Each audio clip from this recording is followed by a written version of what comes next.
aviam, ara sense voler presumir, la Bressola ja és una entitat prou coneguda a Catalunya del Nord, però sempre amb el seu aspecte escolar.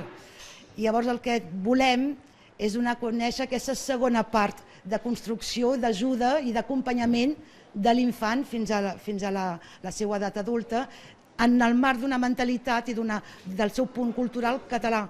Amb aquesta intenció es van presentar el Visa Off, el festival paral·lel al Visa pour l'Image, en què participen fotògrafs aficionats i van ser seleccionats. 25 fotografies que narren el dia a dia i expliquen l'essència de l'escola.